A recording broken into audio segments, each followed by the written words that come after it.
Cory. Welcome to the Louisiana Entertainment Experience, where there's always something cooking. Always something cooking. Today we're talking with Gregg Martinez, Louisiana's own, born and bred right here in Lafayette.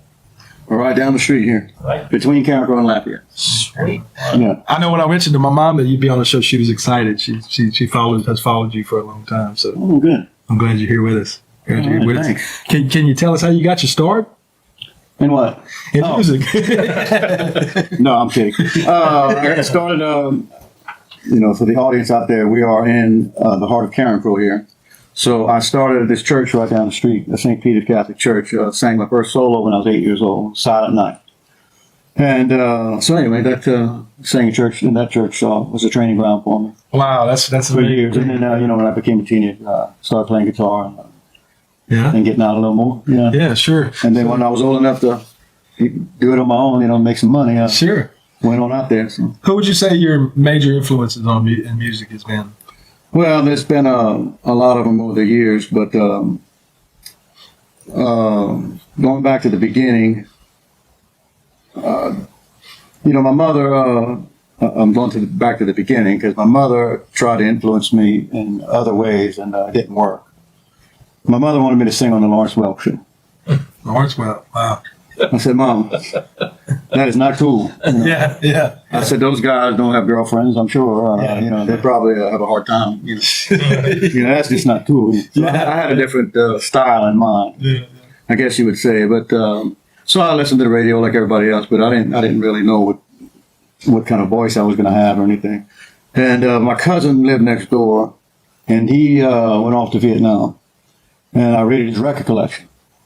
And he had Otis Redding and Temptations and Smokey Robinson, all the Motown stuff, all the Stax music, and I listened to that plus the radio. But I still never thought I could ever do that music until and so when I started playing, I played acoustic guitar and sang, which was really, really popular in the '70s.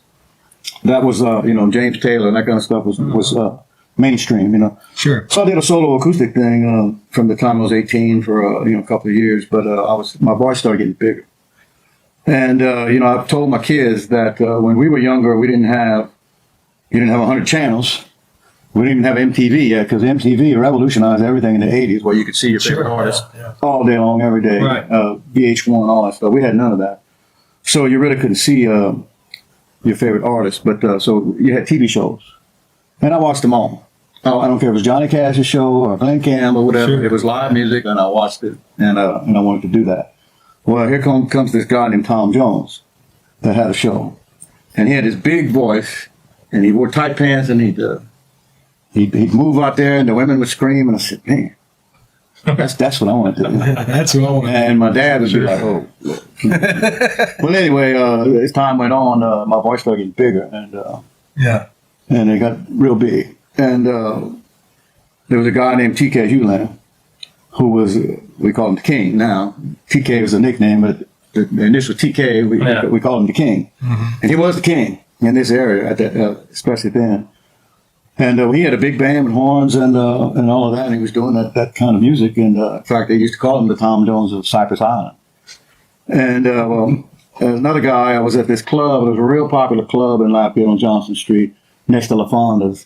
And it was called the After Dark Club, big club, and you had these road bands would come in, and they would play 6 nights a week. And when I finished my little solo acoustic, every night I'd go over there to catch the last show of these road bands, and that's what I wanted to do. I wanted to be a front man, I wanted to and sing with a band like that.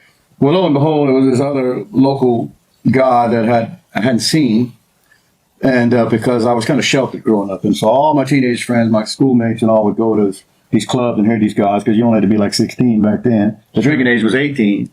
And but anyway, I wasn't allowed to go anywhere, so I didn't see these guys until later. And anyway, they introduced a guy from the audience, and his name was Gigi Shin. And he went up there and blew my mind, and blew the mind of the band that he just, I had never heard anything like that. Sure. Yeah. And that was it. So those two guys really influenced me because they were as good as anybody. It was on the charts. Anybody that was as big and famous, they were as good as any of them, and if not better. And I could hear them all the time. And so that style I really began to, and so the Sam Cookes of the world, and Al Green and Marvin Gaye, and I listened to all that stuff. And And then I finally began. I put a band together and began to do that, and started that in the late '70s. So Wow. Yeah. doing that. So I've been a front man a long, long time. So would you say that the influences from the past probably still influence you today? Oh yeah. Sure. Yeah. And most of that I'm still music doing is that timeless, stuff. right? I'm still doing that stuff. Yeah. Now they call it swamp pop, Yeah. which is an indigenous Louisiana music. But the swamp pop of old, or I guess the original swamp pop, is heavily, heavily influenced by Fats Domino. Sure. In fact, if you talk to Warren Stone, the godfather of swamp pop, or any of the Johnny Allen, who was my principal. Right, Junior high, yeah. he used to paddle me with a paddle.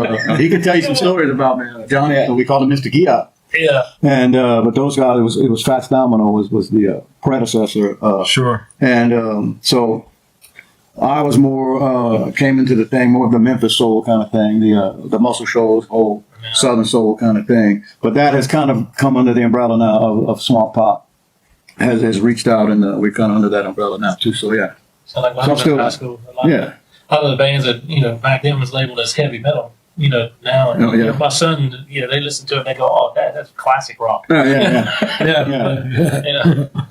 Yeah. Sure, most definitely. Definitely. Well, so you've already really told us a little history about yourself. I was going to ask you about that. How many years you'd say you've been doing this? I started playing music for a living in '75. Wow, yeah. Okay. 43 years. Yeah. Yeah.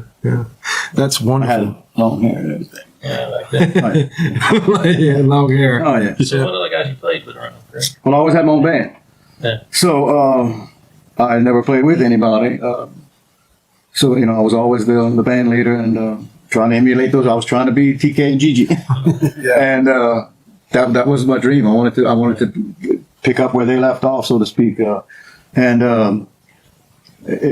could never do that. It's life doesn't work out that way.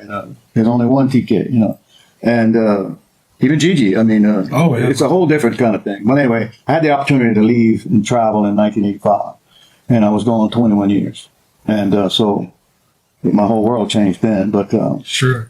21 years. That's a long way to I be. came back in '06. Yeah. Yeah. So tell us where you went.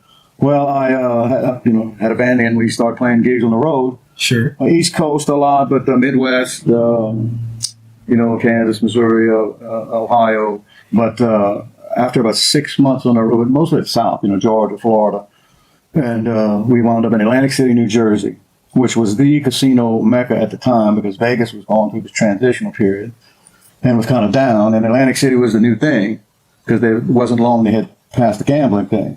And at that time, gambling was only in Nevada and Atlantic City. And Vegas is in the middle of a desert, and I mean, you got to be wanting to go there. Yeah. Whereas Atlantic City, we were told in the 80s there were 40 million people within a tank of gas in Atlantic City. So the population was, from Washington, D.C. is only a couple hours. Philadelphia's an hour. New York's 2 hours, So anyway, there's a lot of people going there. And so I started playing there and wound up signing an exclusive agreement with our future president, the Trump properties. And so we play about 6 months of the year on the Trump properties. And then between the casino gigs, you play 6 weeks at a time, 6 nights a week. And then we'd leave and go back on the road. You usually go down to Florida, or East Coast, and go back up. And That's a so lot. I was there for 4 years. That's a lot. That's somebody on your voice. 6 nights a week. Oh, I know. Sure. I Yeah. know. And then with all the lifestyle that went along with it, I don't know how I did it. Well, we're glad you're still here. Yeah. I slowed down. That's been a trip. Calmed down a lot. Yeah. We were kind of wild, but me and your buddy Tony Goulart, Uh-huh. we were pretty wild. Not Tony Goulart. He wasn't a saint that sat in church every week. Man, it was wild. And Atlantic City, the first six weeks engagement we did, all the bands were from the Northeast, Yeah. like Syracuse, or we were the only Louisiana band they'd ever heard of, and the Cajun thing was starting to sweep the country Yeah. back then. So we hit it at the right time, and we embellished, and we had some crazy cases in the band. Yeah, we played it to the hilt, and they would ask us things like, "Man, y'all put Tabasco on everything?" And we'd say, "Oh, man, you ought to try it on cornflakes." And ice cream, ice cream. Oh yeah, and they'd believe everything. Well, I love it when they ask you if you have a pet alligator. Oh yeah. Oh, That's a famous I question. told them we had alligators on the front porch. Yeah. but- Sure, it's in my backyard all the time. But we had some dogs that would kind of keep them away. Right. We make it. Yeah. My drummer Sean Falk from Capitol. Crazy. I mean, it's the funniest guy and personality bigger than all outdoors. And we set the town on fire. I mean, we got there and everybody was, you got to come see this band from Louisiana because it's just different. I mean, Sure, yeah. it's just different. It's boy, it was something. A lot of places that people say, where are you from, man? I love your accent and laugh. And I go, what accent? Yeah, I do that. We're back. Wait. Gregg Martinez, talking about the history. You were telling us the history about who you played with, where you played, whatever. I guess a lot of history after 40 plus years. How about the Boogie Kings? Well, Boogie Kings, I was gone, like I said, 21 years, and I moved back in 06. And the Boogie Kings were still at it. And Gigi Shin, who I talked about earlier, he called Ned Thayil, leader of the Boogie Kings. He said, Gregg Martinez is moving back to Louisiana. You need to get him in the Boogie Kings. So Ned called me, and I did, and started doing dates with them, which was kind of a dream come true. I always felt like I was born 10 years too late, because the heyday of the Boogie Kings was in the 60s, and I was in grade school. But better late than never. We had some good shows and made a couple of good records, and got to sing with my heroes. And, and it got me some notice. I came back, and you wonder if people forgot you because I'd been gone so long, and so some did, some never heard of me. But the Boogie Kings helped get me some name recognition, get back out there, and so yeah. Who's some of the other people you've been around that sticks out? Well, going back to Atlantic City, when I was there, I wound up being so-called, I guess, discovered by the people from the Philadelphia sound. And in a nutshell, they wanted to make me the White Teddy Pendergrass. So there's still people who call me the White Teddy. Mm-hmm. And which Teddy Pendergrass was a phenomenon in the late 70s and early 80s in that area of the Philadelphia soul music, it was called. So I signed $1 million recording producer's contract with these guys. One was a drummer from Teddy Pendergrass, and all the stuff that was played in that studio and the sound of Philadelphia, which was the OJs, the Spinners, can't even think of all of them now, and Patti LaBelle was part of that scene, and the other guy was a keyboard player and he co-wrote a lot of songs. He co-wrote that song "Ain't No Stopping Us Now," McFadden and Whitehead. He co-wrote "Wake Up Everybody," Harold Melvin and the Blue Notes, which was Teddy Pendergrass, his lead singer.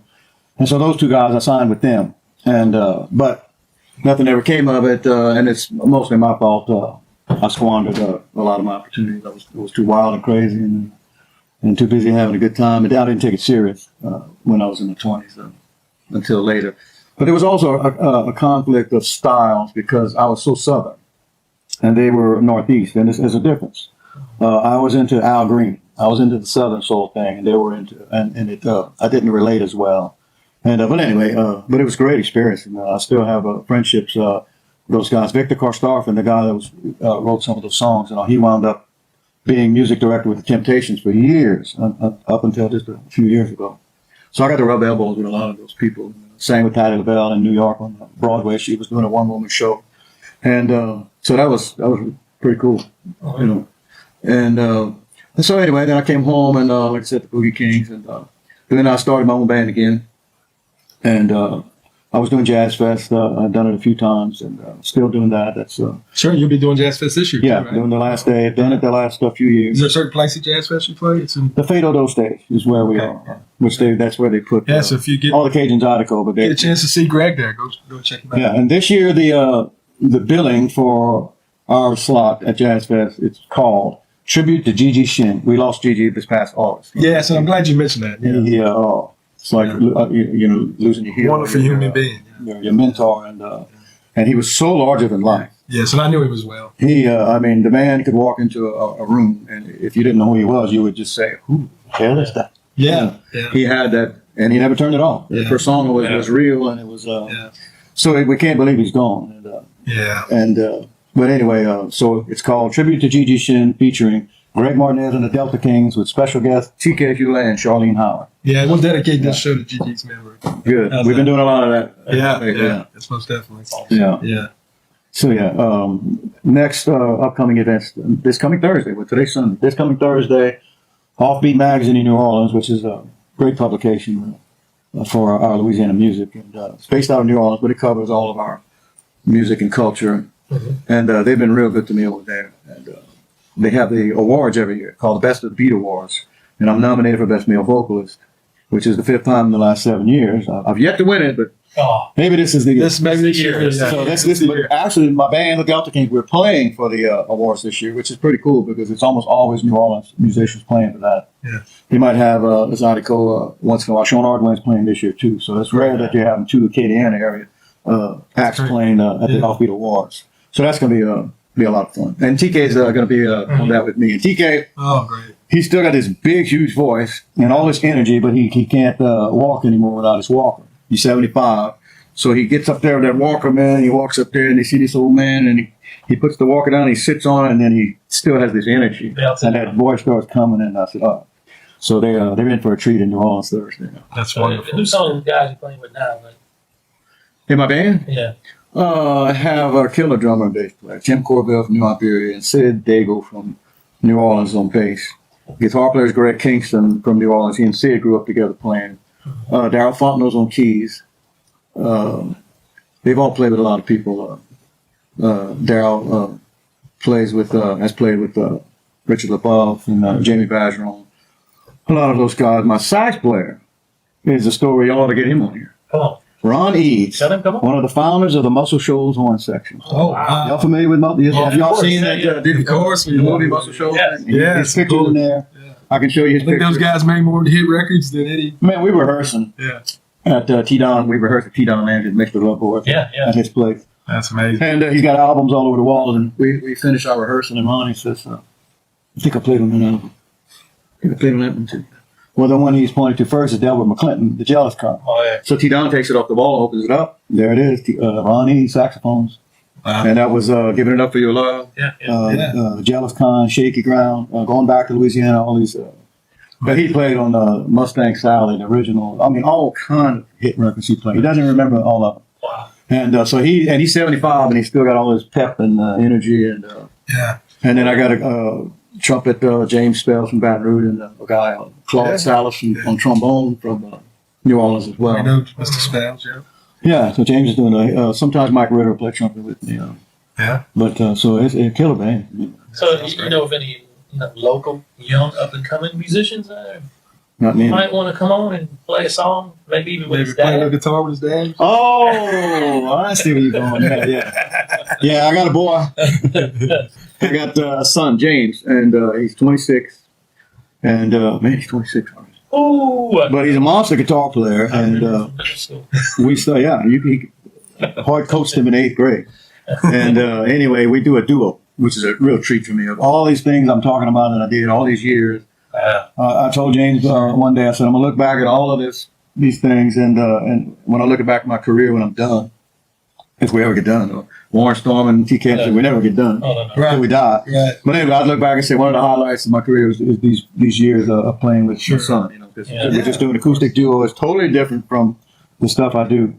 But it's kind of like what I started doing when I first started out. And, it's really He's playing classic rock with his dad. yeah. And he sings, man. He sings well, and he's an old soul because I raised him. So he does all this old music that I grew up with. Well, I saw you one time when I first got to know you years back when you came back over here. You came to the Open Door, and some other people were already familiar. You had a song called Heaven or something. I know old friend of mine loved that song and talked about it, but I know faith played a role in you coming back around.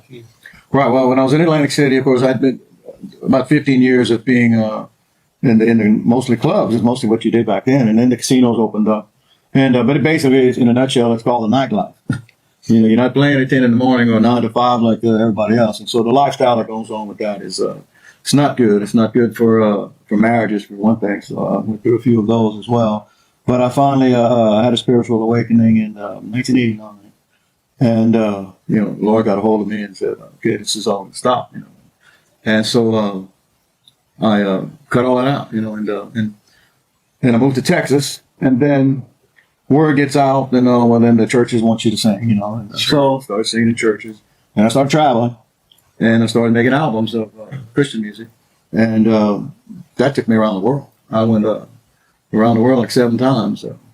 Went to Europe a few times. Went a lot of trips to Asia, South Africa, and so that's another chapter. And then You got a book in there oh, somewhere. I know. And then Jacob Aranza, he called me one. That was in the mid '90s. He brought me in. He brought another girl, singer, Vanessa Mitchell from Atlanta, and they had all these speakers. And we were going to public schools all around Acadiana, talking to kids about drugs and alcohol, and then we had a big rally like at the weekend, and all the kids we invited them all, and then they'd give them the gospel for that. But anyway, they put me with a different speaker every day. Well, it didn't take me long to get that vision. I said, I can do that. Yeah. Well, the next year, I'm doing the whole thing. They didn't need to put me with a speaker. I sang and I did the whole assembly. Yeah. Well, that was a very worthwhile thing, and I started doing it full time. And for about 8 years, I went all over Texas, Oklahoma, all over. But I went to North Michigan, Virginia, and I would travel around speaking to high school kids and junior. And there's another special treat that you didn't get to share with us earlier about you this week coming up. Yeah. It's February the 9th. I'm going to be inducted into the Louisiana Music Hall of Fame. Wow. Yes. That's awesome. And you heard it here first. Yeah. Yeah. It's going to be held at the Rock and Bowl in Lafayette, the new Rock and Bowl in downtown Lafayette. Big place, beautiful place. Open to the public, of course. We're going to be playing. There's going to be a lot of entertainment. A great restaurant, great food. So I'm hoping for a lot of friends. And So it's not this weekend, but the next. right, February 9th. Oh, Not right. this Saturday. I'm going to try to make it back, and maybe we'll shoot some footage of the show and talk about you again. Yeah. Gregg Martinez at Rock and Roll, February 9th, getting inducted to the Hall of Fame.